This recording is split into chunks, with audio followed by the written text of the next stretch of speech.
Luqman Hakim bin Munir, angkahtuka wa zawwajatuka mahtubatakal masuna Nur Hasana binta Fadli allati wakkalani waliyuha bimahri 100,000 rupiah halan.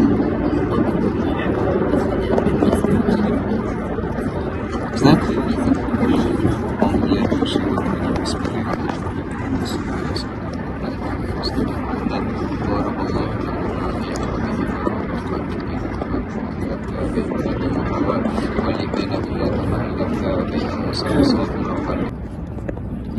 Yang mesra, Masya Allah.